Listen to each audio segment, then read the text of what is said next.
Congress party చరిత్రనే మోసాలమయం ఈ దేశంలో. కానీ ఆడ ఆల్టర్నేట్ ఏంటంటే ఇన్స్టంట్ వాళ్ళకి కావాల్సింది ఏంటంటే వాటి మీద కోపం తీసుకోవడం. ఓకే. దానివల్ల కాంగ్రెస్ వచ్చింది తప్ప కాంగ్రెస్ని కోరుకొని వచ్చింది కాదు. ఇటువంటి నైతిక విలువలు లేని ప్రభుత్వం ఇక్కడ ఉన్నది. అంటే ఫర్ ఎగ్జాంపుల్ ఎవరైతే ప్రస్తుతం ముఖ్యమంత్రి గారు ఉన్నారో వారు ఒకరోజు బహిరంగంగా అంటున్నారు ఓడిపోయిన వాళ్ళు ఎమ్మెల్యేలు అంటుంటే అట్లాంటి ప్రజాస్వామ్య దేశంలో ప్రజాస్వామ్య రాష్ట్రంలో అట్లాంటి ముఖ్యమంత్రులు ఉండడమే అవమానం. అట్లాంటి మాట్లాడే ఇప్పుడు ఆయన క్యారెక్టర్ రెండు సైడ్లు ఉండొచ్చు. మంచోడా చెడుడా పక్కన పెడితే నువ్వు మాట్లాడే మాటలు ఏం మాట్లాడుతున్నావు? ఎస్. ఓడిపోయి ఆయన బహిరంగంగా అంటే ఇంతవరకు ఏ ముఖ్యమంత్రి అనలేదు ఆ పదం. అంటే ఎటువంటి రాజ్యాంగబద్ధము రాజ్యాంగ విలువల మీద నమ్మకం లేని వ్యక్తి అయినా. ఇంకా మాకు ఇంకొక ఇన్ఛార్జ్ మధ్య దొరల మనస్తత్వం ఫ్యూడల్ మనస్తత్వం.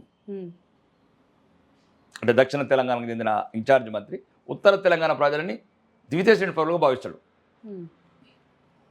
కాబట్టి కొద్ది అన్యాయాలు జరుగుతాయి, అన్యాయాలను ప్రశ్నిస్తున్నాను. ఇప్పుడు రాజకీయ నాయకుడు నేను ఏం చేయగలుగుతాను ప్రశ్నిస్తాను. ఇదేం రాజుల కాలం కాదు, కత్తి పొడిచేద్దామని కాదు.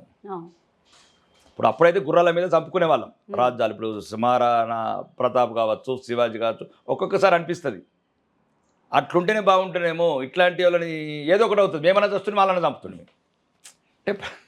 ప్రజాస్వామ్యం అవ్వడం వల్ల ఇబ్బంది ఎదురైంది. ప్రజాస్వామ్య విలువలు కాపాడలేని వేదవల గురించి మాట్లాడుతున్నాం.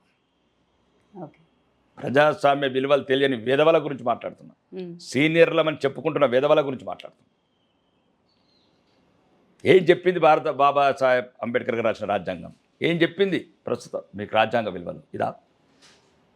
ఓడిపోయినోడు మంత్రి అయితే ఓడిపోయినోడు ముఖ్యమంత్రి ఉండాలి కదా, మరి గెలిచినోడు ఎట్లా అవుతాడు ముఖ్యమంత్రి? ఓడిపోయినోడే ఎమ్మెల్యే అనే ఈ ముఖ్యమంత్రి ఉంటే మేము అంటున్నాం కదా, ఓడిపోయినోడే ముఖ్యమంత్రి ఉంటే నువ్వెందుకు ఉంటావు అంటాం కదా.